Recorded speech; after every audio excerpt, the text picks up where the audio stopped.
2009 সাল থেকে 2024 সাল 25 সাল পর্যন্ত 24-এর 5 আগস্ট পর্যন্ত স্বৈরাচার জন্ম দিয়েছে। যার কারণে ভবিষ্যতে যাতে আর কোনো স্বৈরাচার জন্ম না নিতে পারে সেজন্য 32-কে ঘুরিয়ে দেওয়া হবে। দেশকে শত্রুমুক্ত করতে আমাদের যারা ছিল, যারা যে এতদিন ধরে আমাদেরকে যারা অত্যাচার করেছে সেই সকল কিছু আমরা দেশ থেকে তুলে দেব।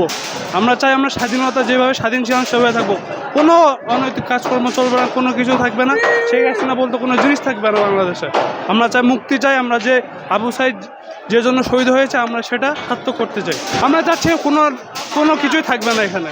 শেখ হাসিনার এতদিন যারা যা কিছু করছে সব কিছু আমরা তুলে দেবো। আমরা তো স্বাধীন রাষ্ট্র হিসেবে থাকতে চাই।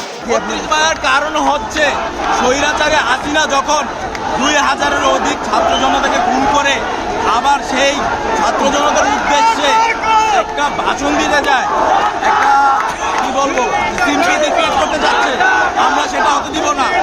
সেই স্বৈরাচারী তার হাতে রক্ত, আর হাজার হাজার নেতা কর্মী ঘুরে বেড়াচ্ছে, তাদের হাতে রক্ত, আমরা এটা হতে দেব না। আমরা 34 জেগে গেছি, ইনশাল্লাহ আমরা জাগ্রত থাকবো। আচ্ছা, আমরা সোশ্যাল মিডিয়ায় দেখছি আওয়ামী লীগ ভয়ঙ্কর রূপে ফিরে আসবে, এ বিষয়ে কি বলবেন? এটা অসম্ভব, এটা অকল্পনীয়। আওয়ামী লীগ যদি এটা ভেবে থাকে তাহলে দিবা স্বপ্ন দেখছে। আওয়ামী লীগ যদি ভেবে থাকে কারা দিবা স্বপ্ন দেখছে? আওয়ামী লীগ দিবা স্বপ্ন দেখছে। আওয়ামী লীগের অঙ্গ সংগঠন যারা আছে, ছাত্রলীগ, যুবলীগ, তারা যারা স্বৈরাচারীর পক্ষে আছে তারা দিবা স্বপ্ন দেখছে। ইনশাল্লাহ এদেশের ছাত্র জনতা যে ডাকলে এখনো আছে, এটাই প্রমাণ। হাজার হাজার মানুষ এখানে ধানমন্ডি 32 বুলডোজার লাগবে না, এক একজনের হাতে বুলডোজার। হাসিনা এসে দেখে যাক আজকে তার বাঁচানোর জন্য তার বাপের কি অবস্থা, তার বাপের বাড়ি ঘরের কি অবস্থা দেখে যাক।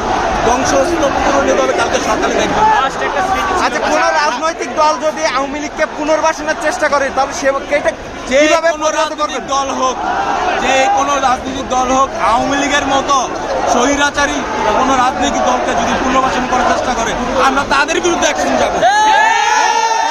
এদেশে যে স্বৈরাচার সরকার ছিল তার পতন হয়েছে, কিন্তু শেষ চিহ্নটা এখনো রয়ে গেছে। তাই ভারতে থেকে এখনো ষড়যন্ত্র করছে।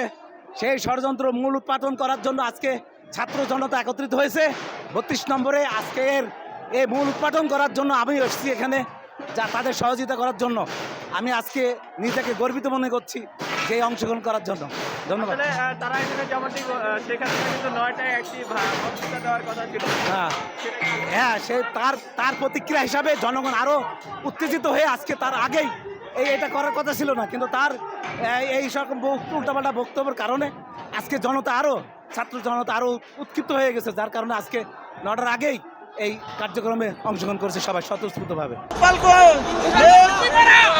আর একটা কথা বলবে, একটা ইট খুলে যাবে, এরপরে একটা কথা হবে, ওই ইন্ডিয়াতে বসে একটা কথা হবে, ওই গোপালগঞ্জের একটা শুয়ে যাবে ইনশাআল্লাহ।